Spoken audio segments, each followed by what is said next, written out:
د شاهد ډاکټر نجیب الله لور مسکان نجیب پر ولسمشر غني سختې نیوکې وکړې. سلام او مینه ملګرو، هیله ده چې روغ او جوړ به وئ. درنو کتونکو، که چېرې تاسو زموږ چینل ته نوي راغلي یاست نو د مهربانۍ له مخې زموږ چینل سره سبسکرایب کړئ. د افغانستان د پخواني ولسمشر ډاکټر نجیب الله په اړه د ولسمشر غني غبرګون ته د ډاکټر نجیب لور مسکان نجیب کلک غبرګون ښکاره کړی دی.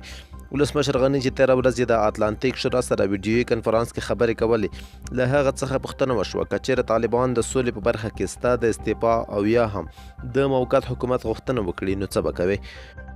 ولسمشر غني ورته په ځواب کې وویل د ډاکټر نجیب الله یوه ستره تېروتنه همدا وه چې د مجاهدینو په وړاندې د استعفا اعلان وکړ.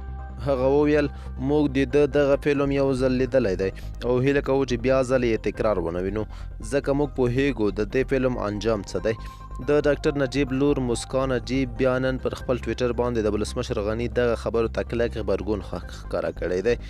نوموړي ولسمشر غني ته لیکلي دي په افغانستان کې جګړه 100 کلن فلم پروژه نه ده، په هر حال هر فلم پای لري. د مرکې په پای کې ستاسو مسکا ستاسو په څېر د یوه رهبر سره ښه نه ښایي. د سولې لپاره د نجیب الله په نیت او ملت پالنې یوازې افغانان پوهیږي.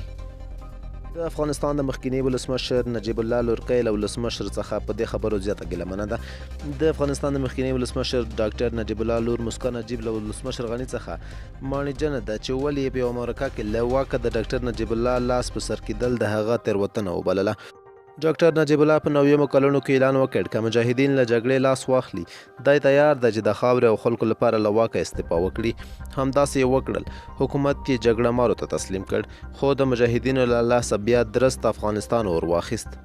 له تېرو څو ورځو راهیسې په ټولنیزو رسنیو کې د مسکان نجیب دغه ټویټ ښکته پورته کېږي چې د ولسمشر غني د وروستۍ مرکې او د هغه د وروستیو څرګندونو په غبرګون کې یې کړی دی او د هغه د ناخوښۍ لامل شوی دی.